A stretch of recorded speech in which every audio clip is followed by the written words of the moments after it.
ప్రతిభ Biotech సమర్పించు మట్టి మనిషి కార్యక్రమానికి తిరిగి స్వాగతం. ఒకే పంటపై ఆధారపడిన రైతులకు వ్యవసాయంలో నష్టాలు సంభవించే అవకాశం ఎక్కువగా ఉంటుంది. ప్రకృతి ఉత్పాతాలు, వాతావరణం అనుకూలించకపోవడంతో ఆర్థిక నష్టాలు సంభవించే వీలుంది. అయితే అంతర పంటల సాగులో ఆ విధమైన పరిస్థితి ఉండదు. అయితే నీటి సౌకర్యం ఉండాలి. కానీ ప్రకాశం జిల్లాలో ఓ రైతు నీటి ఎద్దడిని తట్టుకొని పంట దిగుబడులను పొందేందుకు PMDS విధానంలో పలు రకాల ధాన్యాలను సాగు చేస్తూ సత్ఫలితాలను పొందుతున్నారు రైతులు.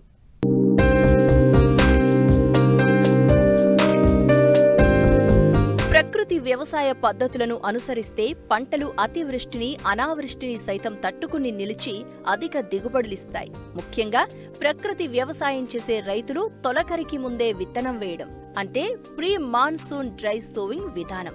దీన్ని పాటించినట్లయితే భూమిలో సారం పెరగడమే కాకుండా ఆయా పంటల నుండి కొంతమేర దిగుబడులను పొందవచ్చు.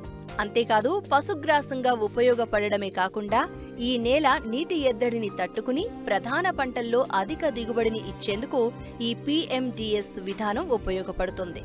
అందుకే చాలా మంది రైతులు 2-3 ఏళ్లుగా వానాకాలం పంటలకు ముందు ఈ విధానం పాటిస్తూ మంచి ఫలితాలను పొందుతున్నారు. ఈ కోవలోనే ప్రకాశం జిల్లా ఒంగోలు మండలం కరవది గ్రామానికి చెందిన ఓ రైతు 2.5 ఎకరాల్లో PMDS విధానంలో 32 రకాల పంటలను సాగు చేస్తున్నారు. 2018 నుంచి PMDS వేశాను. అంటే అప్పుడు తక్కువ రకాలతో వేసేదాన్ని, 9 రకాల నుండి. పోయిన సంవత్సరం, ఈ సంవత్సరం, ఈ 2 సంవత్సరాల నుంచి నేను 32 రకాలతోటి PMDS విధానాన్ని పాటించానండి. నేను ఈ కాన్సెప్ట్ ఎందుకంటే ముందు కొంచెం తక్కువ రకాలు వేసినప్పుడు నాకు కొంచెం భూమి కొంచెం బాగా అనిపించింది, పంట కూడా బాగా అనిపించింది. సింగిల్ క్రాప్ వేసిన దానికి, ఎక్కువ పంటలు వేసిన దానికి నాకు తేడా కనిపించిందండి. భూమి కొంచెం సారవంతం అవుతుంది, నేల కూడా గుల్లబారి ఉంది. నా పొలం అసలు దున్నాల్సిన అవసరం కూడా లేదు, 0 డ్రిల్లేజ్ చేసుకోవచ్చు. నాకు పొలంలో ఏంటంటే వానపాముల విసర్జితాలు కూడా బాగా ఎక్కువగా ఉన్నాయి, బాగా కనిపిస్తాయి. కొంచెం మట్టి అట్లా తవ్వగానే నాకు వానపాములు వచ్చేస్తున్నాయి. ఇందులో ఏంటంటే మనకి ఈ విధానంలో ఏంటంటే తెగుళ్ళు అనేది చాలా తక్కువ, 99% తెగుళ్ళు అనేవి లేవు. మళ్ళీ అంటే పురుగు కూడా చాలా తక్కువగా ఉంది, పురుగు కంట్రోల్గా ఉంది, అది ఒకటి. మళ్ళీ కలుపు సమస్య అనేది కొంచెం తగ్గిందండి. ఇంకొకటి ఏంటంటే ప్లస్ నాకు ఈ మొత్తం వేయడం వల్ల పశువుల మేతకు ఉపయోగించుకుంటాను నేను. మాకు పశువులు ఉన్నాయి, ఆ పశువుల మేతకి ఇందులో నేను ఇట్లా వదిలేస్తాను, అవి తిరిగి మేస్తాయి అన్నమాట.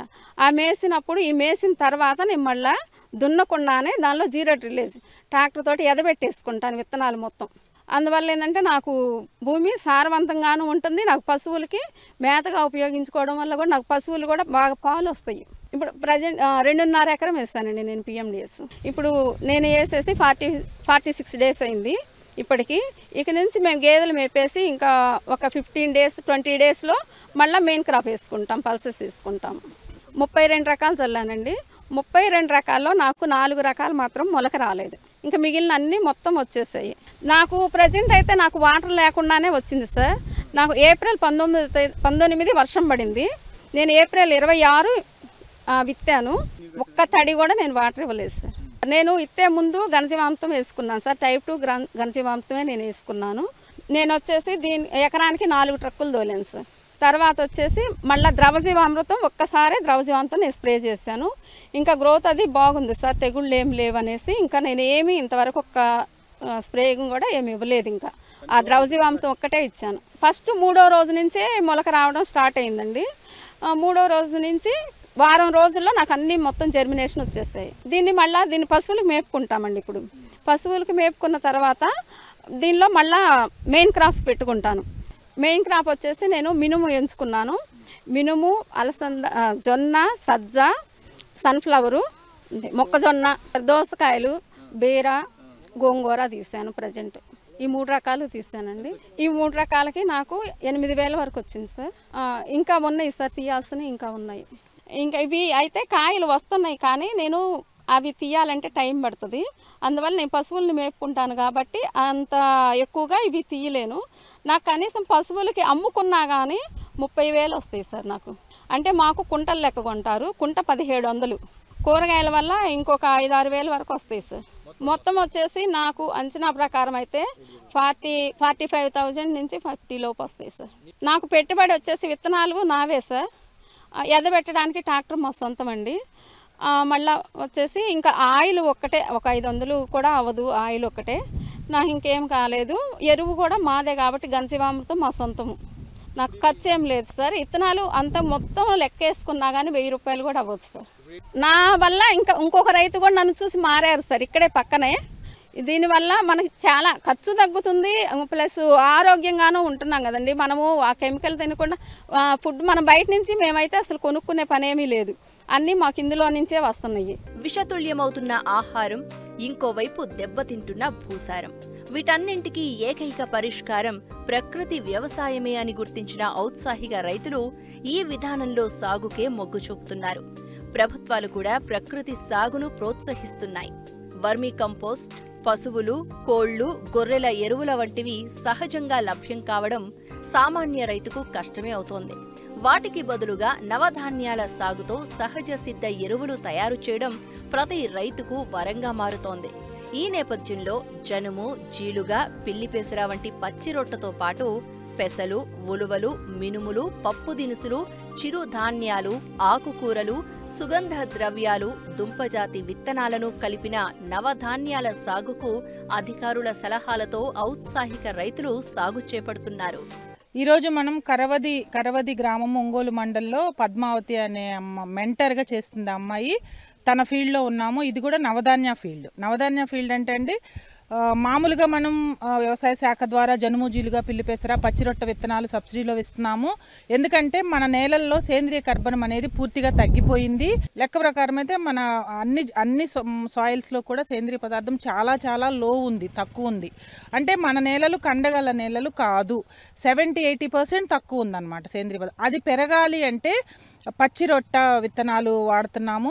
అలాగే నెయ్యి దెబ్బెరువులు, వానపాములు ఇలాంటివి వాడి ఈ సేంద్రియ పదార్థాన్ని పెంచుతాం. జనరల్గా ఒక విత్తనం వేసే కంటే, అంటే జనుము కానీ, జీలుగు కానీ, పిల్లిపెసర కానీ ఏదో ఒక విత్తనం వేస్తే బయోడైవర్సిటీ అంటే డైవర్సిటీ ఆఫ్ క్రాప్స్ ఉండదు. కాబట్టి నవధాన్య కాన్సెప్ట్ అండి ఇది. పూర్వీకులు వేసిందే నవధాన్యాలు. నవధాన్య అంటే ఏంటంటే, ఫస్ట్ మేము స్టార్ట్ చేసినప్పుడు 12 రకాలు, 9 రకాలు, 18 రకాలు, 20 రకాలు అలా వేస్తూ వచ్చాము. ఇది 5th ఇయర్ నవధాన్యాలు ఇంప్లిమెంట్ చేయడం. లాస్ట్ ఇయర్ నుంచి మేము 30 వెరైటీస్, మన క్యాడరే ఒకళ్ళు 30 వెరైటీస్ వేస్తే ప్రధాన పంట దిగుబడులు ఇంకా పెరిగాయి. కాబట్టి 30 వెరైటీస్ వేయాలనేది మన క్యాడర్కి మ్యాండేట్ చేసాం. అలా లాస్ట్ ఇయర్ 30 వెరైటీస్ వేసిన వాళ్ళకి ఇంకా సేంద్రియ కర్బనం పెరిగి ప్రధాన పంట దిగుబడులు పెరిగాయి. దానిలో ఏంటంటే ఈ 30 రకాలు ఎలా వేస్తారంటే ఒక 5 గ్రూపులని మిక్స్ చేస్తారండి. 5 గ్రూపులు అంటే ధాన్యపు గింజలు, చిరుధాన్యాలు, నూనె గింజలు, పప్పు ధాన్యాలు, సుగంధ ద్రవ్యాలు, జనుము, జీలుగా, పిల్లిపెసర, కొంత కూరగాయలు, ఆకుకూరలు, ఈ మొత్తాన్ని కలిపి సేమ్ క్వాంటిటీస్ అర కేజీ తీసుకున్నా, కేజీ తీసుకున్నా సేమ్ క్వాంటిటీ ఉండేలా చూసి 10 నుంచి 15 కేజీలు ఒక ఎకరాకు వేయిస్తాం. ఎప్పుడు అంటే దీన్ని PMDS అంటారు, అంటే ప్రీ మాన్సూన్ డ్రై సోయింగ్.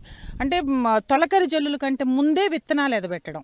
అప్పుడప్పుడు అడపాదడపబడే వర్షాలకి ఇలాంటి పైరు వస్తుంది అనే ఉద్దేశంతో ఇది నవధాన్య కాన్సెప్ట్ పెరిగిందండి. ఇప్పుడు మన జిల్లాలో మొత్తం ఇప్పటి వరకు ఒక 13,000 మంది రైతులు చేశారు. వాళ్ళు 14,500 ఎకరాల్లో ఇప్పుడు ఇలాంటి ప్లాట్స్ ఉన్నాయి. అంటే ఇలా కాదు, డిఫరెంట్ స్టేజెస్లో. ఇప్పుడు వచ్చిన వర్షాలకే ఈ పైరు ఇలా వచ్చింది, కానీ ఎలాంటి నీరు కూడా పెట్టలేదు ఈ పొలానికి. సో వాటర్ లేకపోయినా కూడా వచ్చిన వర్షాన్ని వాడుకొని పచ్చిరొట్ట పెరగటం అనేది మెయిన్ కాన్సెప్ట్ అండి. ఇన్ని రకాలు ఎందుకు కలుపుతున్నామంటే డైవర్సిటీ కోసం. ఇప్పుడు ఏదైనా సరే ఒక మొక్క 45 రోజుల తర్వాత కలదున్నాలి అని చెప్తాం. ఎందుకంటే కలదున్నకుండా దీన్ని ఫాడర్గా కూడా యూజ్ చేసుకోవాలనేది ప్రకృతి వ్యవసాయంలో మేము ఇంప్లిమెంట్ చేస్తున్నాం. ఎందుకంటే 45 రోజుల వరకు మొక్క తను తయారు చేసుకున్న ఆహారము ఒక 30% వేరు ద్వారా సూక్ష్మజీవులకు అందిస్తుంది. ఒక్కొక్క రకమైన మొక్క కొన్ని రకాల సూక్ష్మజీవులను ఆకర్షిస్తుంది. అంటే మనం పైన ఎంత డైవర్సిటీ చూపించామో మొక్కల్లో, కింద కూడా అంత మైక్రోబియల్ డైవర్సిటీ వస్తుంది అనమాట. తర్వాత ఇంకో కాన్సెప్ట్ ఏం చెప్తున్నామంటే, దీన్ని దున్నకుండా, అంటే ఇప్పుడు మనం మైక్రోబ్స్ అన్ని ఎస్టాబ్లిష్ చేసాం ఈ సాయిల్లో, మళ్ళీ ట్రాక్టర్ పెట్టి దున్నేసామంటే వాటి ఆవాసం మొత్తం మనం డిస్టర్బ్ చేసినట్టు. అలా కాకుండా వీటిని పశువుల మేతగా వాడిన తర్వాత నేలని డిస్టర్బ్ చేయకుండా దున్నకుండా తర్వాత పంట వేస్తాం. అంటే మినుము, పెసర, కంది అలా వేయాలనుకుంటుంది. అలా చేస్తే ఇంకా ఈ దిగుబడులు పెరుగుతున్నాయి. ఎందుకంటే నేలని మనం వ్యవసాయ శాఖలో కూడా జీరో టిల్లేజ్ అని చెప్తున్నాం. అంటే నేలని డిస్టర్బ్ చేయకుండా వరి తర్వాత మొక్కజొన్న పెట్టిస్తున్నాం, హోల్స్ పెట్టి. అలాగా వీటిల్లో కూడా అలాగే చేస్తాం. లాస్ట్ ఇయర్ శనగలో కూడా అలా చేసాం మేము. ఈ నవధాన్యాలు కట్ చేసి శనగ విత్తనాలు డైరెక్ట్గా ఎదబెట్టారు.